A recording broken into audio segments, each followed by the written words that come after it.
परशुराम भगवान ने जिस अत्याचार के खिलाफ लड़ा, भले आज उसको जाति का भगवान मान दिया, आप उसको क्या कहिएगा कि क्षत्रिय राजपूत का विरोध किए थे वो, कि उस व्यवस्था का विरोध था। मैंने कहा कि हर तरह के जाति, धर्म, वर्ण और वर्ग और विचारों का सम्मान के लिए पप्पू यादव और हमारी पार्टी मरने को तैयार है। दलित और का शोषण हुआ, कभी दलितों ने तो जवाब नहीं दिया। हम किसी जाति और किसी विचारधारा के कारण ना तो किसी का जीव खींचेंगे, ना तो किसी का गर्दन काटेंगे, ना तो खून की नदियां बहाएंगे। खून की नदियां सिर्फ गरीब के लिए बहेगी।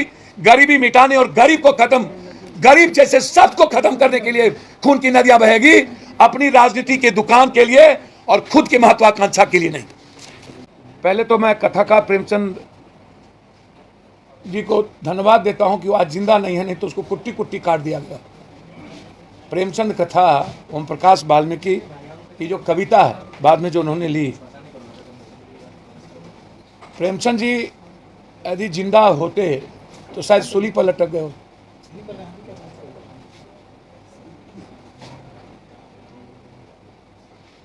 इतनी फिल्में बनी है जिसमें विलन ठाकुर रहे हैं, जितनी फिल्में बनी हैं लगभग विलन ठाकुर रहे। आखिर में हीरो जब विलन को पीटता है तो पूरा समाज मिलकर ताली बजाता है। जब विलेन को हीरो पीटता है तो पूरा समाज ताली बजाता है। इसमें उसकी जाति के नज़रिए से तो कभी नहीं देखा गया आज तक, उससे विलेन के नज़रिए से देखा गया। इसमें उसकी जाति जितना ब्राह्मणों और ब्राह्मणवाद के खिलाफ लिखा गया आज तक जितना, लेकिन जितना दलित और का शोषण हुआ, कभी दलितों ने तो जवाब नहीं दिया, कभी अत्याचार और जुर्म तो नहीं हुए। यदि इतने बड़े समुदाय से आने वाले नेता जो जीव खींचने से लेकर सर कलम करने की बात कभी नहीं कही ब्राह्मणों के किसी नेताओं ने कि सर कलम कर देंगे, यदि वो अपने अस्मिता से जोड़ लिए होते जितना आज तक हमला हुआ ब्राह्मण और ब्राह्मणवाद पर, तब तो खून की नदियां कभी भारत एक नहीं होता, कभी भारत सहिष्णुता से नहीं चलता। संपदा पर आर्थिक वर्चस्व में दलितों को पीछे रहने की दास्तान दुनिया में सबसे ज्यादा, और उसी संदर्भ में वो कविता थी। आज भी 2/3 से ज्यादा दलित एससी भूमिहीन है। आज भी उनको क्या सम्मान से जीने का हक आज भी नहीं मिलेगा, और आज भी आर्थिक वर्चस्व जाति से निकलकर सरकार पसंद कॉर्पोरेट के पास चली गई। मोदी जी को अडानी पसंद है तो सारी संपदा पर उसी का वर्चस्व है। कोरोना काल में देश की संपत्ति जब घट गई तब उनकी संपत्ति अडानी की 9 लाख करोड़ हो गई। सवाल भटकाने के लिए यह भी खेल रचा गया। संसद में कब बोला गया और प्रतिक्रिया कब आई, इसको समझिए। यह खेल जाति के अस्मिता का नहीं है, यह राजनीति की अस्मिता का है। यह जाति की अस्मिता का खेल हो ही नहीं सकता। मेरा भगवान बिरसा मुंडा से लेकर पेरियार, सावित्रीबाई फुले, महात्मा फुले, संत रविदास, वाल्मीकि, दुनिया में मूलवासी आदिवासी सीप से लेकर के महाभारत के कृष्ण तक। मेरा सवाल इस देश के बौद्धिक लोगों से है, अर्जुन क्षत्रिय थे, युधिष्ठिर क्या थे? ब्राह्मणों जानती ब्राह्मण। न 5 भाई नकुल सहदेव क्या थे? शूद्र वैश्य। भीम क्या थे? सिर्फ अर्जुन को ही क्षत्रिय क्यों कहा गया? युधिष्ठिर क्षत्रिय की कतार में खड़े क्यों नहीं हुए? क्योंकि उन्होंने अंतिम सत्य जो ब्रह्म का रूप है और जीवन का जो रूप है उसको समझने में पीछे वो नहीं रहे। सारे विचारों का, सारे जातियों का, वर्ग का, व्यवस्थाओं में सबसे अधिक सम्मान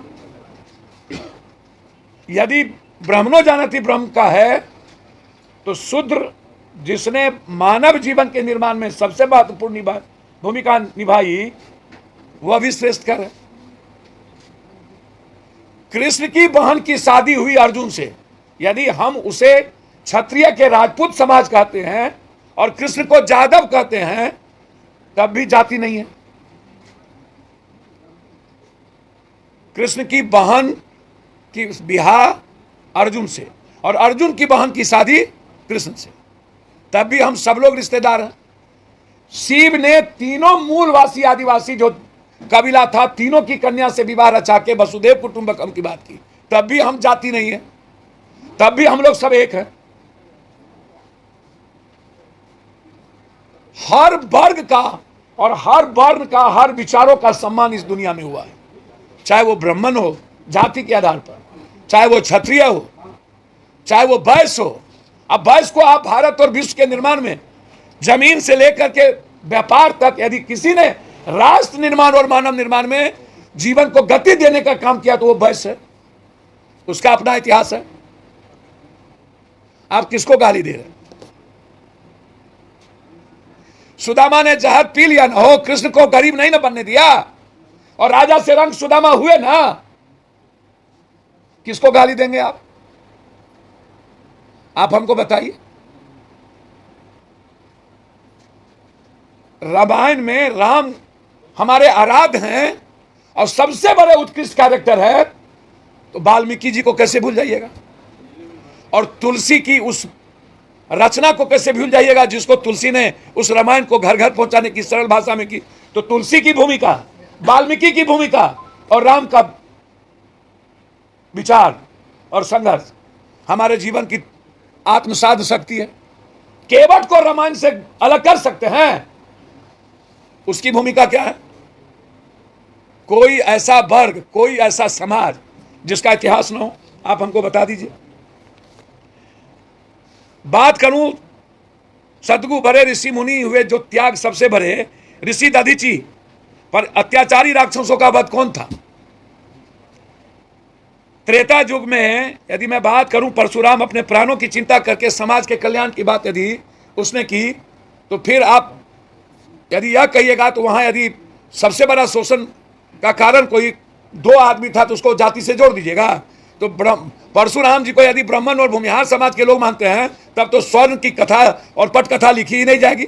कब आया यह स्वर्ण? परशुराम भगवान ने जिस अत्याचार के खिलाफ लड़ा, भले आज उसको जाति का भगवान मान दिया, आप उसको क्या कहिएगा? कि क्षत्रिय राजपूत का विरोध किए थे वो, कि उस व्यवस्था का विरोध था। हर तरह को जो जिस तरीके से आप यदि योद्धा की होगी तो भगवान पर द्रोणाचार्य, कृपाचार्य, अस्मस्थामा की बात आप कहां छोड़ दीजिएगा। राजा दाहिर जो सिंध के राजा थे 712 ईस्वी में, अरबी खलीफा के उद्देश्य से जो निरंतर कभी हार नहीं माने, उसको क्या कहिएगा? समुद्रगुप्त ब्राह्मण कुल से ही थे जो नेपोलियन कहा जाता था इंडिया का, उसको क्या कहिएगा? आप हमको बता दीजिए। और उसी तरह 60% से ज्यादा युद्ध लड़के 70% भूभाग बचाने वाला बाजीराव सदाशिव, आप राजा पेशवा को क्या कहिएगा? आप हमको बता दीजिए। यदि नरम दल की बात करूं तो उमेश चटर्जी, राजा लक्ष्मेश्वर दरभंगा, नरसिंह दास थानवी, गोपाल कृष्ण गोखले, गोविंद बल्लभ पंत, मोतीलाल नेहरू, जवाहरलाल नेहरू के इतिहास को क्या कहिएगा? यदि गरम दल की बात करूं तो मंगल पांडे, बाल गंगाधर तिलक, चंद्रशेखर आजाद, नाना साहब, तात्या टोपे, लक्ष्मीबाई, रामप्रसाद बिस्मिल, गणेश शंकर विद्यार्थी, वीर सावरकर, राजगुरु को आप क्या कहिएगा? यदि समाज सुधार की बात होगी तो राजा राम मोहन राय, दयानंद सरस्वती, केशव चंद्र सेन और ईश्वर चंद्र विद्यासागर की अतुलनीय महापुरुषीय को क्या कहिएगा? और यदि आधुनिक शिक्षा लाने की बात होगी तो पंडित मोहन मालवीय को क्या कहिएगा? आप हमको जरा बताइए। ये कब तक सदन में आप गाली दे रहे हैं एक राज्यसभा को, माय महान कर रहे हैं कटुआ, तो क्या क्या बोल रहे हैं? क्या ये सदन प्रेमचंद मुंशी और वाल्मीकि जी के उस कविता और उस लेखनी को यदि सामाजिक संदर्भ में आज के आरक्षण महिला बिल के बाद यदि उस संदर्भ का एक प्रोफेसर ही उसी बात को न उद्धृत करेगा, जबकि उसने खुद कहा कि यह जाति पर नहीं लेना चाहिए, खुद पहले बोल दिया और हो भी नहीं सकता। आधुनिक भारत की कल्पना करने में किसी जाति और धर्म को, मजहब को आप कमजोर नहीं देख सकते हैं। और यह सही है कि आज भी दलित, आज भी जो गरीब है, वंचित है, निषाद है, मल्लाह है, केवट है, नुनिया है, शर्मा है, ज्वाला है, शाह है, चंद्रवंशी है, कमार है, कुम्हार है, आज भी राजनीतिक, सामाजिक, आर्थिक रूप से उसके पेट खाली है, उसका स्कूल खाली है, उसकी आर्थिक स्थिति बुरी है। उस संदर्भ में यदि महिला आरक्षण बिल में ST SC अत्यंत पिछड़ा और माइनॉरिटीज की भूमिका को आपने दबाकर आने भाने में आपने जबरदस्ती 4 दिन का एक बिल लाया और उसमें आपने 33 के बिना जाति जनगणना और परिसीमन के, आप बिना जाति जनगणना और परिसीमन के आप आरक्षण बिल ला करके, यदि आप 85% उस वर्ग को, जो वर्ग को लगातार बाबा साहब अंबेडकर, गांधी, सुभाष चंद्र बोस जैसे लोगों ने, पटेल जैसे लोगों ने जिस तरीके से एक कांग्रेस की सरकार में आरक्षण ला करके एक बराबरी की बात की, और समय काल पात्र के अनुसार हर व्यक्ति को चलना पड़ता है। अभी हमने 11% गरीब ऊंची जात के लोगों को भी आरक्षण दिया। ये समय काल पात्र की डिमांड थी और ये देना पड़ेगा, क्योंकि हमारी भागीदारी बढ़ेगी, उसकी भी हिस्सेदारी बढ़ेगी। भागीदारी और हिस्सेदारी ये दोनों को समझने की जरूरत है। हम लोग गाली गलौज पर उतरे हुए, हमको एक बात समझ में नहीं आता कि हम लोग कौन सी बात करते हैं, जो बड़ी बड़ी बात करते हैं कि राजा इस लड़ते थे। सर, इस हिंदुस्तान में 1% राजा को छोड़ दूं, 99% राजा अपने किला को बचाने के लिए लड़ाई लड़ा, और 200, 400, 500, 1000 घोड़ा में आदिवासी वह वर्ग होता था जो कृषक वर्ग था, जो कमजोर था। लड़ने का काम वो किए, किला बचाने का काम वो किए।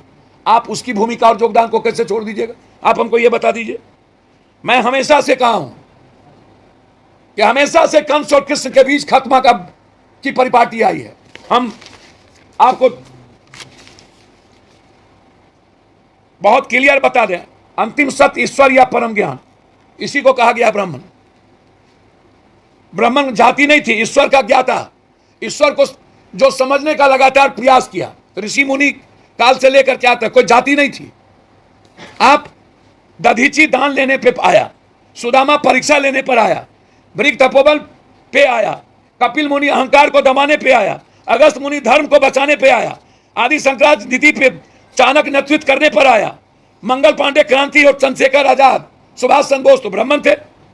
आप चंद्रशेखर, सुखदेव, विनायक दामोदर, बाल गंगाधर तिलक, लक्ष्मी राय, राजेंद्र पंडित बिस्मिल, मंगल पांडे, लाला लाजपत राय, राजीव दीक्षित, नेताजी सुभाष चंद्र बोस, शिवराज राजगुरु, विनोबा भावे, गोपाल गोखले, कर्नल लक्ष्मी सहगल, पंडित मदन मोहन मालवीय, डॉक्टर शंकर दयाल, रविशंकर व्यास, मोहनलाल पांड्या। आप किसी को उठा के देखिए। तुलसीदास ने रामायण को जनसाधारण भाषा में लिखा। खगोल और गणितक शास्त्र, इन दोनों छात्र में आर्यभट्ट के महत्वपूर्ण योगदान।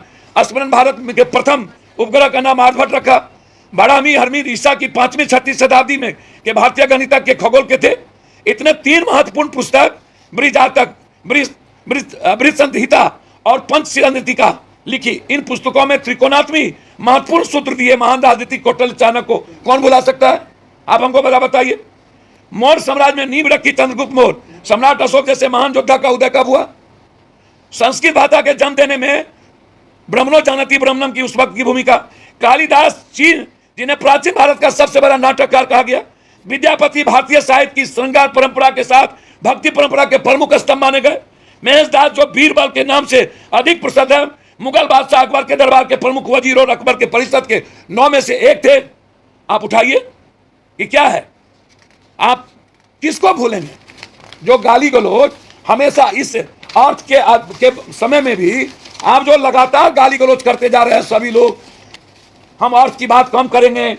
हमको तो समझ में नहीं आता है, कोई जब कोई बात करता है इस तरीके से भाषा की, तो जरा आप बात बताइए, दुनिया में कौन सा शासक, कौन सा महाराणा प्रताप, कौन सा ऐसा शासक जो क्षत्रिय थे या यदु थे या कृष्ण थे या कोई थे या राम थे, उन्होंने बदलने की तारीख तय की कि बदला लेने की तारीख तय की?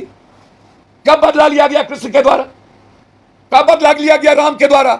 हमेशा शासक और मानवीय मूल्य पे जीने वाला व्यक्ति बदलने की तारीख लिखता है। अब हम पल पल गला काट रहे हैं। एक तो कौन अचकोल बचकोल है, वो कहता है कि 2 मिनट में गला काट देंगे, कोई कहता है गले काट देंगे, कोई कहता है खून की नदियां बहा देंगे, कोई कहता है कुछ, कोई कहता है कुछ। अरे भाई,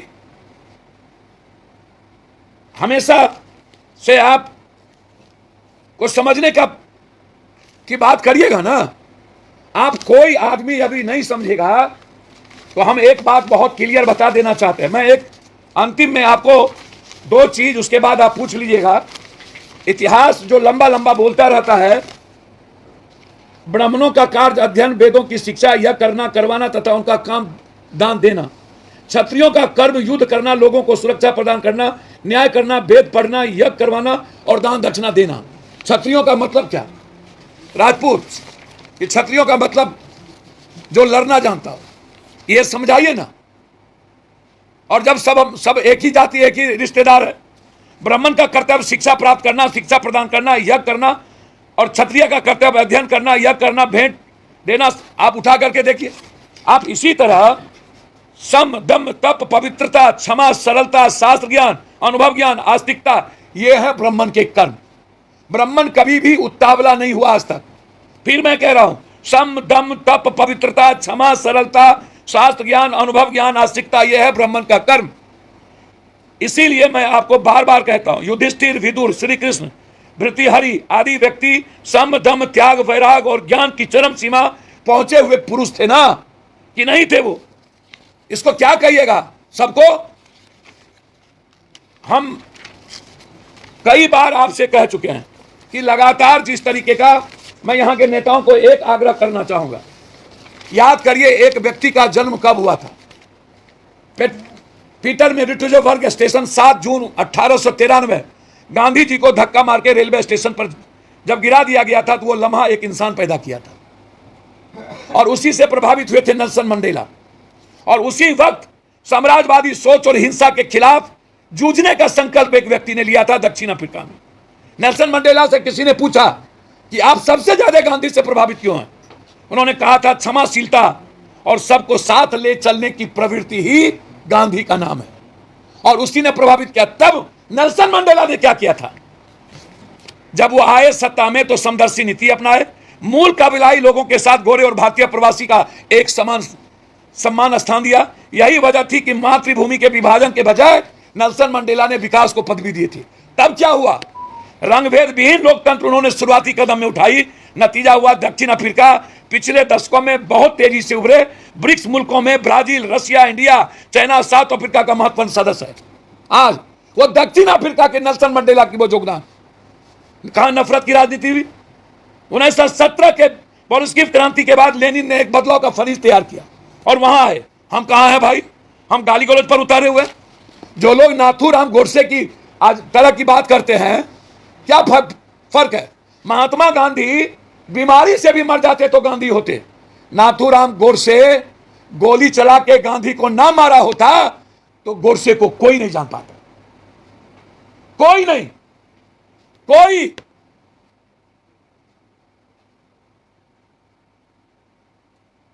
इसीलिए समूह, समाज, विचारधारा से ऊपर कुछ नहीं। आप लड़िए। आज भी हमें लड़ना होगा समाज के 85% लोगों के लिए। लेकिन जौहरी नहीं है कि किसी जाति धर्म को गाली देकर, कभी गीता को गाली, कभी रामायण को गाली, कभी कुरान को गाली।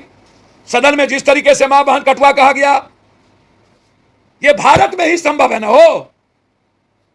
कब जन्म लेगा नेल्सन मंडेला? भारत के एक गांधी ने नेल्सन मंडेला को जन्म देकर दक्षिण अफ्रीका को दुनिया का नंबर 1 बनाने का प्रयास किया। फिर वही भाषा।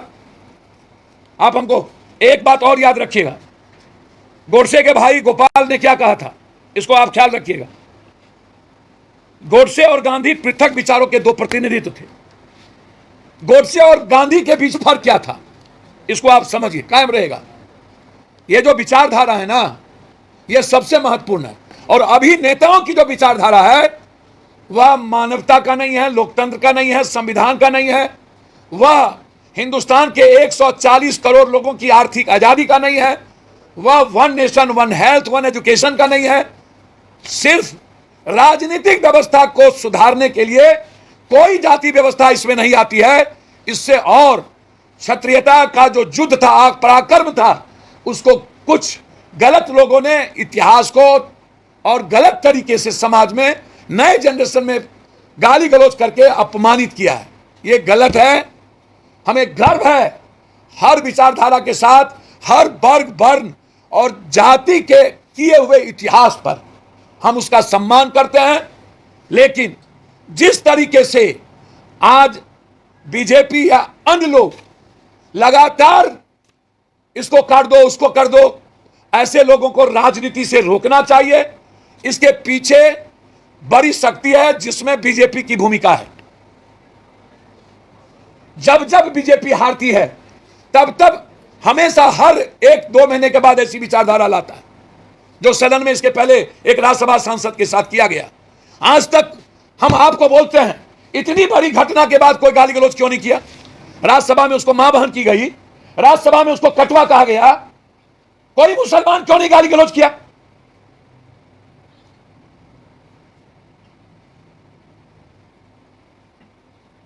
यहां तो जाति पर कोई बात नहीं थी। और जिस तरीके से मैं मनोज झा जी का as a political as a professor बहुत सम्मान करता हूं, वो इतिहास की ही बात करेंगे। गांधी पर जब बम से हमले हुए थे ना, तो सरदार पटेल गए थे सुरक्षा देने, बोला नहीं लेंगे, नहीं लेंगे। और मनोज वाजपेयी को सुरक्षा की जरूरत नहीं है जहां विचारधारा। लेकिन जिस तरीके से मनोज झा जी को जिस तरीके से करनी सेना के नाम पर, मैं करनी सेना की बात नहीं कर रहा, लगातार उनको फोन पर धमकी, काट देंगे मार देंगे। जब तक पप्पू यादव और हमारी पार्टी जिंदा है, दुनिया का कोई बड़ा कंस क्यों ना पैदा हो, कृष्ण के अस्तित्व को और दुनिया के श्रेष्ठकर विचार को कोई मिटा नहीं सकता। पप्पू यादव हर परिस्थिति में मैं खड़ा हूं, कंस को मिटना ही पड़ेगा। उतावलापन इस देश की मर्यादा नहीं है। हम आए हैं वसुधैव कुटुंबकम के लिए, हम जाने जाते हैं सर्वधर्म समभाव के लिए, हम जाने जाते हैं सार्वभौमिकता के लिए, और हम जाने जाते हैं सहिष्णुता के लिए। नफरत का कोई आधार नहीं है। मोदी जी और भारत के नेता नेल्सन मंडेला से तो सीखो। मोदी जी गोर से गोली चलाकर हत्या करके नाम कमा लेगा। आज भी कई गोर से किसी को गाली, किसी जाति को मां भंग करके अपना नाम कमा लेगा, लेकिन वो इतिहास पुरुष, युग पुरुष नहीं हो सकता है। हम मनोज झा जी के साथ खड़े हैं, स्टैंड के साथ खड़े हैं।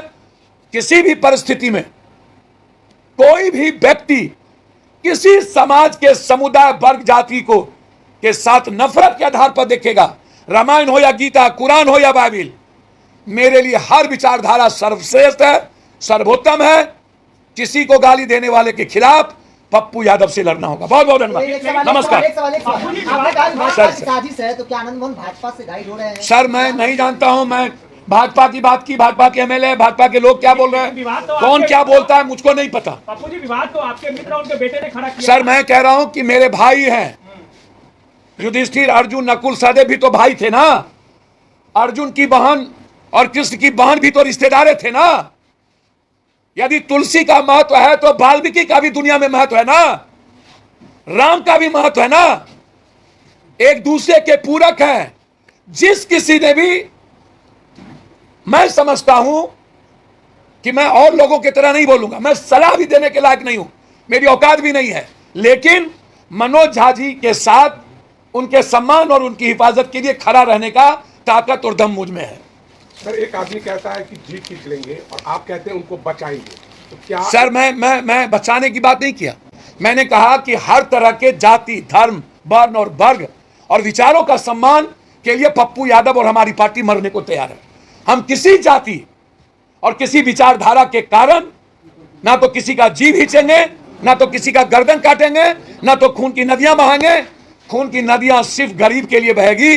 गरीबी मिटाने और गरीब जैसे शब्द को खत्म करने के लिए खून की नदियां बहेगी, अपनी राजनीति के दुकान के लिए और खुद की महत्वाकांक्षा के लिए नहीं।